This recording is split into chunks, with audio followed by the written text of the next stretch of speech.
අලුත් අවුරුද්දට සුපිරි කෑම ටිකක්. තලබෝල, බකිනි කැවුම්, පැණිවලලු, කොණ්ඩ කැවුම්, අතිරස, කෙසෙල් මුව මෝජුව, කිතුල් පැණි, අලුව. අලුත් අවුරුද්දට මේ සේරම එකම වීඩියෝ එකකින්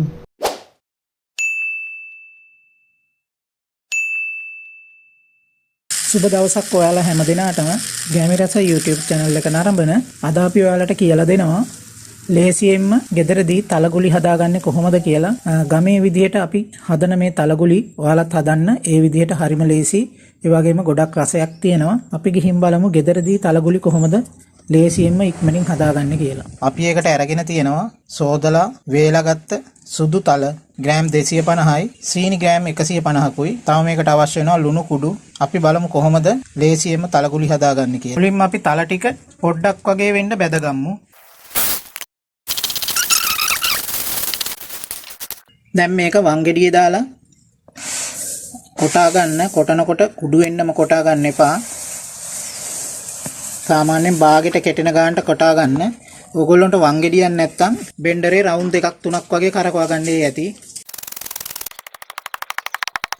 මේ තියෙන්නේ මේ ගානට කොටා ගන්න, වැඩි කුඩු කරගන්න එපා. අපි දැන් පැණි හදාගමු. අපි සීනි ග්‍රෑම් 150ක් අරගෙන තියෙන්නේ. ඒකට අවශ්‍ය ලුණු කුඩු ස්වල්පයක් දාගන්න. ඇල් වතුර, කරඳ මුංගු, කරාඹු නැටි අපි කුඩු කරගත්ත ඒ සියල්ල මේකට දාගමු. සීනි උණු කරගන්නකොට ඔයාලා සීනි ගොඩක් පත් පැණි වෙනකන් තියන්න එපා. තලගුලි එක ගුලි කරාම හයි වෙනවා. මේක ඇති අපි ලිපෙන් අයින් කරගත්තා. දැන් මේකට අපි කොටාගත්ත තල ටික දාගමු. ගැමිරස ගමේ විදියට අපි හදාගත්ත තල බෝල තමයි අපි මේ තියාගෙන ඉන්නේ. මේක ඊටාම රසවත්. ඒ විදිහටම හරිම ලේසි මේක හදාගන්න. ඔයාලත් හදන්න try කරන්න. රැඳිලා ඉන්න ගැමිරස YouTube channel එකත් එක්ක තවත් මේ වගේ ගුණදායක රසවත් ගමේ ආහාර වේලකින් ඔයාලා හමුවට එනකන් ඔයාලා හැම දිනාටම තෙරුවන් සරණයි. සුබ දවසක්.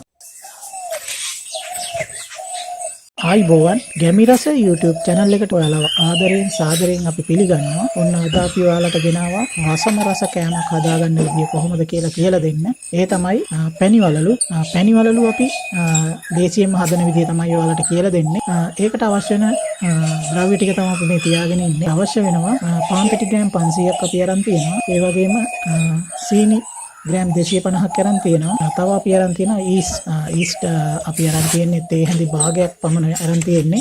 මේකට තව අවශ්‍ය වෙනවා බෙද ගැනීම සඳහා පොල් තෙල්, ඒ වගේම කහ කුඩු ස්වල්පයකුත් අවශ්‍ය වෙනවා. ලුණු කුඩුත් අවශ්‍ය වෙනවා. අපි බලමු කොහොමද අපේ ආරෙට පැණිවලලු හදාගන්නේ කොහොමද කියලා. අපි ගිහින් බලමු වීඩියෝ එක. පළමුවෙන්ම අපි ඊස්ට් ටිකට සීනි මේ තේ හැඳක් පමණ දාගන්න ඕන. දාගෙන ඒක හොඳින් කලවම් කරගෙන ඒකට භාගෙට රස්නේ උණු වතුර ටිකක් දාලා මෙහෙම දිය කරගන්න. දිය කරලා ඒක විනාඩි 10ක් පමණ පිපෙන්න තියාගන්න ඕන අපි දැන් පැණි උණු කරගන්න ලෑස්ති. අපි සීනි ටික මෙහෙම දාගෙන ඇල් වතුර ටිකක් දාලා හොඳට දිය කරගෙන ඒක අපි ලිපෙන් තියාගන්න.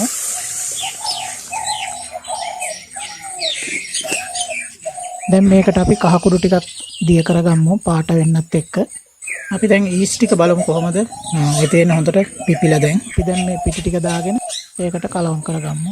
ලුණු කුඩු ටිකක් ඉහ ගන්න. මේක හොඳින් කැට නැති වෙන්න හොඳට පිටි ටික දිය කරගන්න.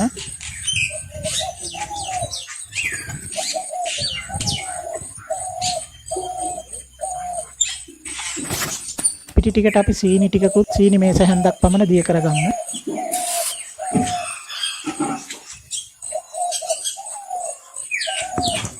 දැන් මිශ්‍රණය හරි ගිහිල්ලා තියෙන්නේ. මේ ගාන තමයි මිශ්‍රණය ගන්න මේ තියෙන්නේ.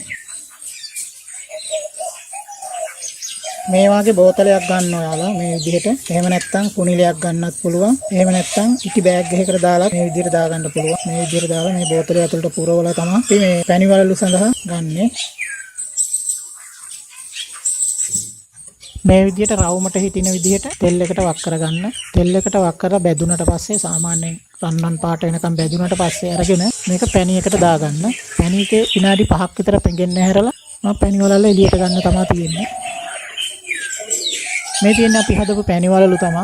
මේක ඊටාම ලේසි හදාගන්න. ඔයාලත් හදන්න ඉගෙන ගන්න. හරිම ලේසි හදාගන්න. වැඩි වැඩ කෑලි අවශ්‍ය වෙන්නේ නැහැ. තියෙන සම්පත් වලින් හදාගන්න පුළුවන්. රැඳිලා ඉන්න ගැමිරස YouTube channel එකත් එක්ක තවත් මේ වගේ හොඳ වීඩියෝ එකකින් ඔයාලා හමුවට එනකන් ඔයාලා හැමෝටම තෙරුවන් සරණයි.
සුබ දවසක් ගැමිරස YouTube channel එකත් සමග එකතු වෙලා ඉන්න අපේ යාළුවෝ හැමදෙනාටම අද අපි ඔයාලට කියලා දෙන්න හිතුවා මේ දවස්වල නව වසරක් ආරම්භ වෙනවා. ඒ වගේම නත්තල් සමයත් උදා වෙන නිසා අපි හදන්න ලෑස්ති වුණා.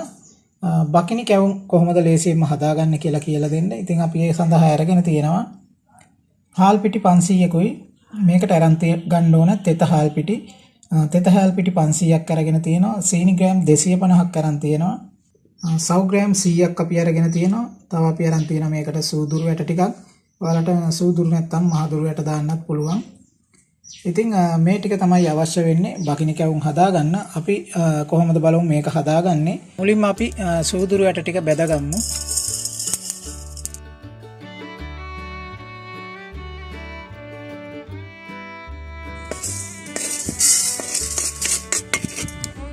දැන් අපි ගත්ත සීනි ග්‍රෑම් 250 මේ විදිහට දාලා රත් කරගමු. පැණි කරගන්න ඕන. ඒකට වතුර දාගන්න. වතුර පොඩ්ඩක් විතර දාගන්න. ගොඩක් දාන්න යන්න එපා. ඒකට පදමේ හැටියට ඔයාලා ලුණු ස්වල්පයක් දාගන්න.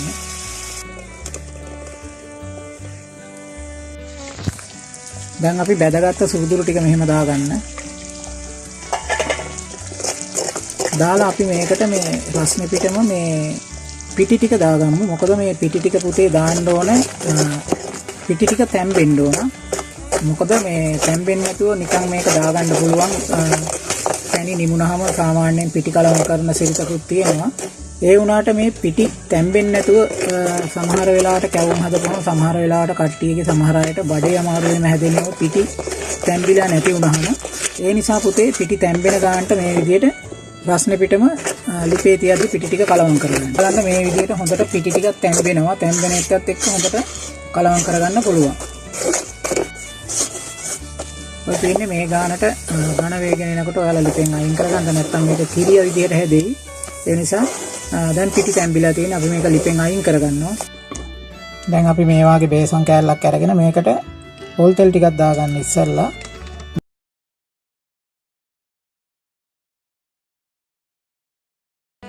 ඔන්න දැන් ගානට නිවිලා තියෙන්නේ අත ගන්න පුළුවන් විදිහට. දැන් මේකේ ඔයාලා කැමති විදිහට සයිස් එකට බෝල හදාගන්න පුළුවන්. මේ විදිහට බෝල හදාගන්න අපි සව්වට ටික මේ විදිහට දාලා තියාගෙන ඉන්නවා. පුළුවන් තරම් පොඩියට හදාගන්න පුළුවන් නම් හොඳයි. දැන් මේක මෙන්න මේ විදිහට සව්වට වලට දාන්න. අන්න මේ විදිහට මේවා කරගන්න. ඊට පස්සේ අතින් ආයේ මේක තද කරගන්න. සව්වට ටික ගැලවෙනවට ඔය තියෙන්නේ ඔය විදිහට මේක දැන් ඔයාලට පුළුවන් ඕනනම් ෆ්ලැට් කරගන්න නැත්නම් බෝල විදිහටම මේක බැද ගන්නත් පුළුවන්.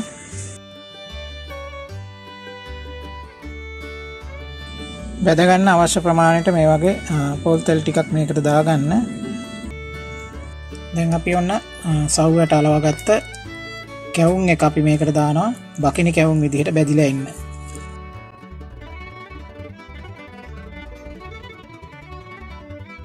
ඉතින් ගැමිරස අපි හදපු මේ වගේ බකිනි කැවුම් ඔයාලටත් හදාගන්න ලේසියම පුළුවන්. අපේ වීඩියෝ එක සම්පූර්ණයෙන්ම නරඹන්න. ඒ වගේම ඔයාලගේ යාළුවෝ ඉන්නවනම් මේ වීඩියෝ එක ෂෙයා කරන්න. මේ වගේ තවත් ගුණදායක රසවත් ලේසියෙන්ම හදාගන්න පුළුවන් රස කැවිල්ලක් ඉදිරියේදී අපි තව හදනවා ඔයාලට මේ නව වසරට හදාගන්න පුළුවන් විදිහට. ඒ නිසා මේ වීඩියෝ එක ෂෙයා කරන්න. අපිත් එක්ක එක දිගටම රැඳිලා ඉන්න. ඔයාලා හැම දිනකටම සුබ දවසක්. තෙරුවන් සරණයි.